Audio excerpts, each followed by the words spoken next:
বন্ধুরা অনেক সময় যদি আমরা আমাদের বন্ধুদের কাছে ওয়াইফাই পাসওয়ার্ড চাই, ওয়াইফাই পাসওয়ার্ড দেওয়ার কথা বলে থাকি, তাহলে প্রথমে আমাদের স্মার্টফোনটা হাতে নিয়ে পাসওয়ার্ডটা সেট করে পুনরায় আমাদের স্মার্টফোনটা দিয়ে দেয়, যার কারণে কিন্তু আমরা দেখতে পারি না এখানে পাসওয়ার্ড কি দেওয়া রয়েছে বা পাসওয়ার্ডটা কি সেট করেছে। কিন্তু তোমরা চাইলে ছোট্ট একটা টিপস ফলো করে কিন্তু ওই ওয়াইফাই পাসওয়ার্ডটা বের করতে পারবে, ওই ওয়াইফাই পাসওয়ার্ডটা কিন্তু দেখে নিতে পারবে।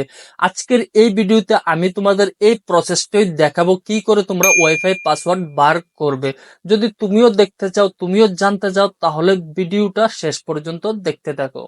যে কোনো ওয়াইফাই পাসওয়ার্ড দেখার জন্য কিন্তু তোমাদের যেতে হবে তোমার স্মার্টফোনের সেটিংস এর মধ্যে। এই প্রসেসটা কিন্তু আমি তোমাদের সাইডের স্ক্রিনের মধ্যে মোবাইল স্ক্রিনে দেখাচ্ছি, তোমরা এটা ফলো করতে পারো। সো তোমাদের যেতে হবে সেটিংসে যাওয়ার পর তোমরা চলে যাবে কানেকশনে যাওয়ার পর তোমরা এখানে দেখতে পাবে ওয়াইফাই এর মধ্যে ক্লিক করে দিবে। যখন ওয়াইফাই এর মধ্যে চলে যাবে তখন তোমরা যে ওয়াইফাই এ কানেক্টেড থাকো, যে ওয়াইফাই এর সাথে যুক্ত রয়েছে বর্তমান সময়ে, ওই ওয়াইফাইটার মধ্যে ক্লিক করে ধরে রাখবে, কিছুক্ষণ ক্লিক করে এখানে ধরে রাখবো। যেহেতু আমারটা স্যামসাং ফোনের মধ্যে যে ওয়াইফাই কানেকশন থাকে, ওই ওয়াইফাই এর পাশে কিন্তু একটা সেটিংস অপশন রয়েছে, আমি ওই সেটিংসে ক্লিক করে দেব। ওই সেটিংসে ক্লিক করার পর কিন্তু নিচের দিকে তোমরা দেখতে পাচ্ছ একটা অপশন দেয়া রয়েছে কিউআর কোড। এখানে তোমাদের ওই কিউআর কোডের মধ্যে ক্লিক করতে হবে।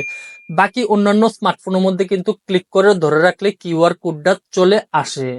যখনই দেখবে তোমরা এই কিউআর কোডটা তোমাদের সামনে চলে এসেছে, তখন তোমরা এই কিউআর কোডটাকে স্ক্রিনশট করে নেবে। অনেক স্মার্টফোনের মধ্যে নিচের দিকে কিন্তু সেভ অপশন বা ডাউনলোড অপশন দেওয়া থাকে। সো তোমরা এখান থেকে ডাউনলোড হলে ডাউনলোড, সেভ থাকলে সেভ, যদি স্ক্রিনশট থাকে তাহলে কিন্তু তোমরা স্ক্রিনশট এখান থেকে করে নেবে। স্ক্রিনশট নেওয়ার পর তোমাদের এখানে মোটামুটি কাজ পুরোই শেষ। তারপরে দরকার হবে তোমাদের একটা অ্যাপসের, যে অ্যাপসটা কিন্তু তোমরা গুগল প্লে স্টোরে ইজিলি পেয়ে যাবে। এই অ্যাপসটার নাম হচ্ছে বারকোড স্ক্যানার। তোমরা এখানে দেখতে পাচ্ছ কিউআর কোড স্ক্যানার।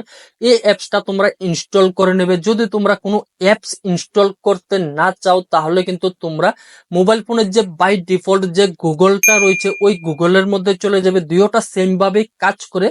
গুগলের মধ্যে চলে যাওয়ার পর গুগলের সার্চ অপশনের সাথেই তোমরা একটা ক্যামেরার আইকন দেখতে পাবে, ওই ক্যামেরাতে ক্লিক করবে।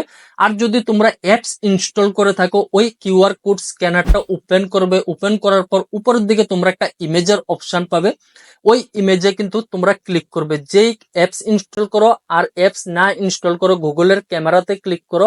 যেখানে ক্লিক করো তোমাদের বাই ডিফল্ট তোমাদের স্মার্টফোনের গ্যালারির মধ্যে নিয়ে যাবে। স্মার্টফোনের গ্যালারি থেকে তোমরা ওই স্ক্রিনশটটা, যে কিউআর কোডের স্ক্রিনশটটা নিয়েছিলে, ওই স্ক্রিনশটটা এখানে আপলোড করে দিবে। আপলোড করার পরে এখন দেখতে পাবে জাদু। কিউআর কোডটা কিন্তু আপলোড করার সাথে সাথে এখানে দেখতে পাচ্ছ এতক্ষণ অবধি তুমি যে ওয়াইফাই কানেক্টেড ছিলে, ওই ওয়াইফাই নাম এবং ওয়াইফাই পাসওয়ার্ড কিন্তু এখানে দেখিয়ে দিচ্ছে। এইভাবে তুমি চাইলে যে কোনো ওয়াইফাই পাসওয়ার্ড কিন্তু এই জায়গা থেকে খুব ইজিলি বের করে নিতে পারবে। সো গাইস, আজকের এই ভিডিওতে এতটুকুই। আশা করি ভিডিওটি তোমাদের ভালো লেগেছে। যদি ভিডিওটি ভালো লেগে থাকে অবশ্যই ভিডিওটিকে লাইক করে দিবে, তোমাদের ফ্রেন্ড সার্কেলে ভিডিওটি শেয়ার করে দিবে। পরবর্তী সময়ে এরকম নিত্য নতুন ভিডিও দেখতে হলে অবশ্যই চ্যানেলটিকে সাবস্ক্রাইব করে পাশের বেল নোটিফিকেশনে ক্লিক করে রাখবে।